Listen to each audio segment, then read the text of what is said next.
Medical కాలేజీలను private పరం చేయడాన్ని ప్రజలు స్వాగతించడం లేదని మాజీ మంత్రి వెల్లంపల్లి శ్రీనివాస్ అన్నారు.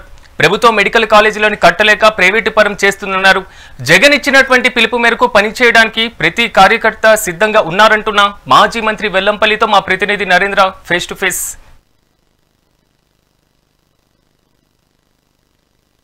మెడికల్ కాలేజీల్ని ప్రైవేటీకరణకు వ్యతిరేకంగా ప్రజా ఉద్యమం పేరుతో వైఎస్ఆర్ కాంగ్రెస్ పార్టీ ప్రజల్లోకి వెళ్తుంది. దీనికి సంబంధించి మనతో పాటు మాట్లాడేందుకు వైఎస్ఆర్ కాంగ్రెస్ పార్టీ ముఖ్య నాయకులు మాజీ మంత్రి వెల్లంపల్లి శ్రీనివాస్ ఉన్నారు. ఆయనకి మరిన్ని విషయాలు తీసుకునేటువంటి ప్రయత్నం చేద్దాం. సార్ చెప్పండి, ముఖ్యంగా దీన్ని ఏ విధంగా చూస్తున్నారు మీరు?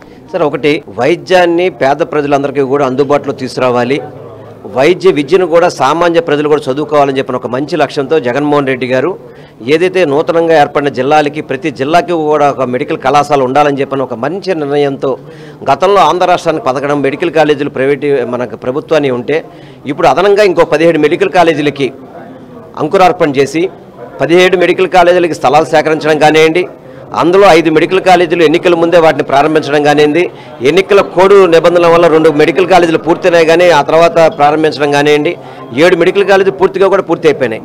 ఇంకో 10 మెడికల్ కాలేజీలు వివిధ దశలలో నిర్మాణ దశల్లో ఉన్న మెడికల్ కాలేజీలని ఈ కూటమి ప్రభుత్వం ఏర్పడిన 16 నెలల్లో వాటిని నిర్లక్ష్యం చేయడం వల్ల, ఆ నిర్మాణాలు ఆపేయడం వల్ల ఈరోజు వాటి నిర్మాణాలు స్లో అయిపోయింది.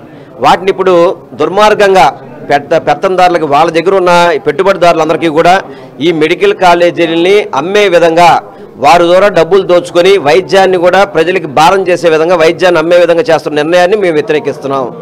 ఏదైతే మెడికల్ కాలేజీలు గతంలో 17 మెడికల్ కాలేజీలు ప్రభుత్వం ద్వారా నడపాలని చెప్పిన నిర్ణయం ఉందో ఆ నిర్ణయాన్ని కొనసాగించాలని చెప్పని, ఏదైతే కూటమి ప్రభుత్వం PPP నిర్ణయం ద్వారా ప్రజలకి వైద్యాన్ని భారం చేసే విధంగా ఉన్న ఆ నిర్ణయాన్ని వ్యతిరేకిస్తూ వైఎస్ఆర్ కాంగ్రెస్ పార్టీ ఇప్పటికే కోటి సంతకాల సేకరణ బిగించేసింది.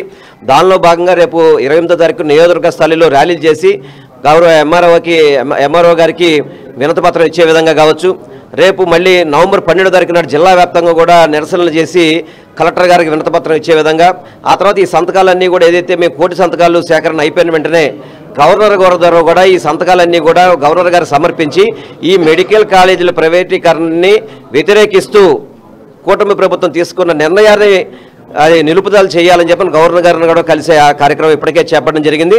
నేను ఇప్పటికే కూటమి ప్రభుత్వాన్ని ఒకటి చెప్తున్నాను, ప్రజల్లో ఇంత వ్యతిరేకత ఉన్నప్పుడు ఎందుకు మీరు ప్రైవేట్ కాలేజీలు అమ్ముతున్నారు?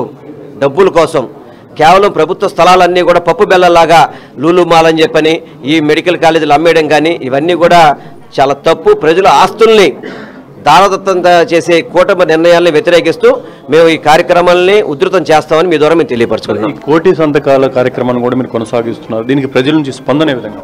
చక్కటి స్పందన. ప్రతి ఒక్కళ్ళు కూడా వాలంటరీగా వచ్చి వాళ్ళే సంతకం పెడుతున్నారు. వాళ్ళే సంతకం పెట్టి ఈ నిర్ణయం తప్పు, కూటమి ప్రభుత్వానికి కళ్ళు తెరవాలని చెప్పని ఎక్కడ మేము సెంటర్లో పాయింట్లు పెట్టినా కానీ ప్రజలు స్వచ్ఛందంగా వచ్చి సంతకాలు పెడతారు. కొన్ని వేల మంది ఇప్పటికే మా నియోజకవర్గంలో పెట్టడం జరిగింది. తప్పకుండా ఈ కార్యక్రమాన్ని కూడా విజయవంతం చేస్తాం, ప్రజల్లోకి తీసుకెళ్తాం. ప్రజల ద్వారా ఈ కూటమి ప్రభుత్వానికి బుద్ధి చెప్పే విధంగా మేము అన్ని విధాలుగా కూడా ప్రయత్నాలు చేస్తాం. ఇది మొత్తంగా చూసుకుంటే ఏదైతే మెడికల్ కాలేజీలకు సంబంధించి ప్రైవేటు పరం చేసే విధంగా కూటమి ప్రభుత్వం తీసుకున్నటువంటి నిర్ణయానికి సంబంధించి పెద్ద ఎత్తున ప్రజల్లోకి వెళ్తాం. కూటమి ప్రభుత్వాన్ని ఏదైతే తీసుకున్నటువంటి నిర్ణయానికి సంబంధించి ప్రజలు కూడా పూర్తి స్థాయిలో వ్యతిరేకిస్తున్నారంటూ మాజీ మంత్రి వెల్లంపల్లి చెప్తున్నటువంటి పరిస్థితి.